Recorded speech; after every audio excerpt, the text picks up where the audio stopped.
This is Laurie Moore-Moore with Texas Brave and Strong.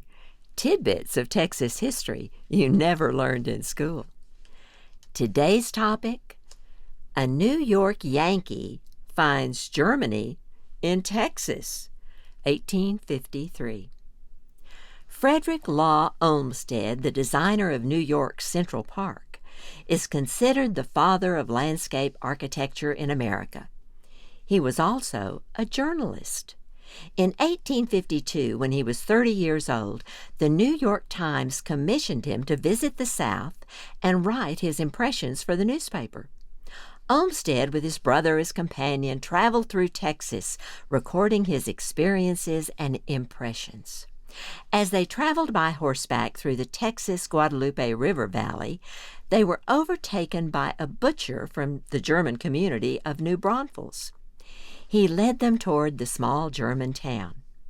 Here is what they discovered, in Olmsted's own words from his book, A Journey Through Texas, or A Saddle Trip on the Southwestern Frontier. We forded, under the butcher's guidance, the Guadalupe, and after climbing its high bank, found ourselves upon the level plateau between the prairie hills and the river on which New Braunfels is situated. The main street of the town, which we soon entered upon, was very wide, 3 times as wide, in effect, as Broadway in New York. The houses, with which it was thickly lined on each side for a mile, were small, low cottages of no pretensions to elegance, yet generally looking neat and comfortable. Many were furnished with verandas and gardens, and the greater part were either stuccoed or painted. There were many workshops of mechanics, and small stores with signs oftener in English than in German, and bareheaded women and men in caps and short jackets. Pendant pipes were everywhere seen at work. We had no acquaintance in the village, and no means of introduction, but in hopes that we might better satisfy ourselves of the condition of the people, we agreed to stop at an inn and get dinner. That's what we call lunch today, instead of eating a cold snack in the saddle without stopping at noon, as was our custom. "Here," said the butcher, "is my shop," indicating a small house at the door of which hung dressed meat and beef sausages. "If you're going to stop, I will recommend you to my neighbor there, Mr. Schmitz." It was a small cottage of a single story, having the roof extended so as to form a veranda with a sign swinging before it, "Guadalupe Hotel J. Schmitz." I never in my life, except perhaps in awakening from a dream, met with such a sudden and complete transfer of associations. Instead of loosely boarded or hewn log walls with crevices stuffed with rags or daubed with mortar, which we had been accustomed to seeing during the last month, we were, in short, in Germany, in one of those delightful little inns which pedestrians who have tramped through the Rhineland will ever remember gratefully. A long room extending across the whole front of the cottage, the walls pink with stenciled panels and scrolled ornaments in crimson, and with neatly framed and glazed pretty lithographic prints hanging on all sides. A long, thick, dark oak table with rounded ends, oak benches at its sides, chiseled oak chairs, sofa covered with cheap pink calico with a small vine pattern, a stove in the corner, a little mahogany cupboard in another corner with pitcher and glasses upon it, a smoky atmosphere, and finally 4 thick bearded men from whom the smoke proceeds, who all bow and say "Good morning" as we lift our hats in the doorway. The landlady enters. She does not readily understand us, and one of the smokers rises immediately to assist us. Dinner we shall have immediately, and she spreads the white cloth at the end of the table before she leaves the room, and in 2 minutes' time, by which we have got off our coats and warmed our hands at the stove, we are asked to sit down. An excellent soup is set before us, and in succession there follow 2 courses of meat, neither of them pork and neither of them fried. 2 dishes of vegetables, salad, compote of peaches, coffee with milk, wheat bread from the loaf, and beautiful, sweet butter. Not only such butter as I have never tasted south of the Potomac before, but such as I have been told 100 times it was impossible to make in a southern climate. What is the secret? I suppose it is extreme cleanliness, beginning far back of where cleanliness usually begins in the South, and careful and thorough working. We then spent an hour in conversation with the gentlemen who were in the room. They were all educated, cultivated, well-bred, respectful, kind, and affable men. All were natives of Germany and had been living several years in Texas.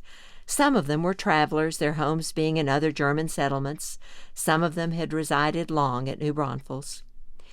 It was so very agreeable to meet such men again, and the account they gave of the Germans in Texas was so interesting and gratifying that we were unwilling to immediately continue our journey. We went out to look at our horses. A man in a cap and jacket was rubbing their legs. The first time they had received such attention in Texas, except from ourselves, or by special and costly arrangement. They were pushing their noses into racks filled with fine mesquite hay, the first they had had in Texas. They seemed to look at us imploringly. We ought to spend the night. But there is evidently no sleeping room for us in the little inn. They must be full. But then we could sleep with more comfort on the floor here, probably, than we have been accustomed to of late. We concluded to ask if they could accommodate us for the night. Yes, with pleasure. Would we be pleased to look at the room they could afford us? Doubtless in the cockloft. No, it was in another little cottage in the rear. A little room it proved, with blue walls and oak furniture, 2 beds. One of them would be for each of us, the first time we had been offered the luxury of sleeping alone in Texas. 2 large windows with curtains and evergreen roses trained over them on the outside.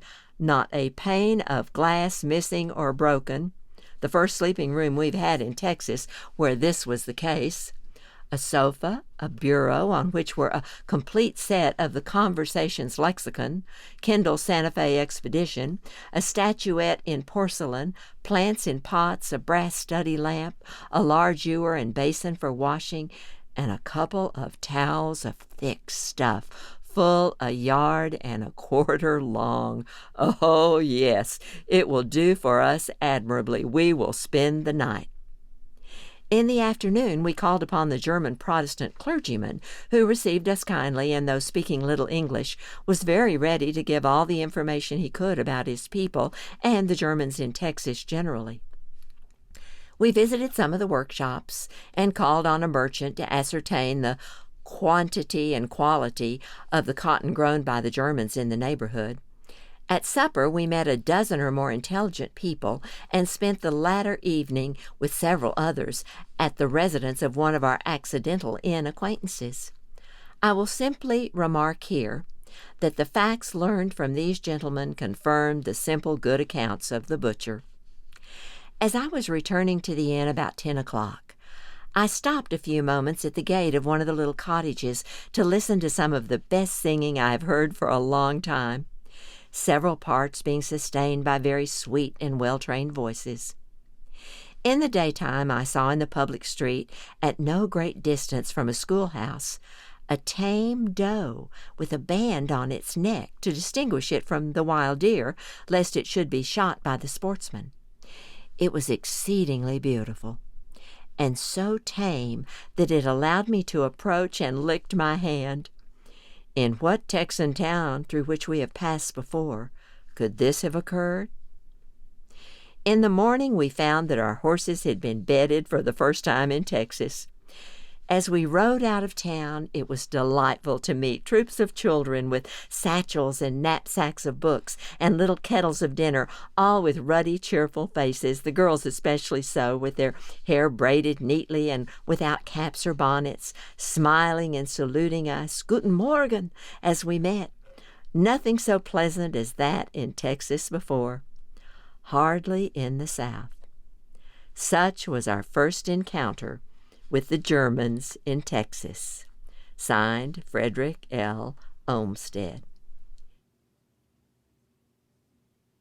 This is from a slightly simplified 1860 edition of his book, A Journey Through Texas, or A Saddle Trip on the Southwestern Frontier.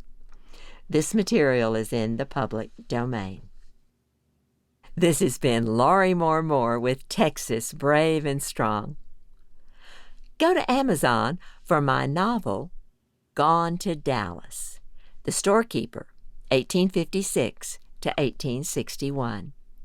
And check out my website, lauriemooremore.com. Thanks for listening. Y'all come back.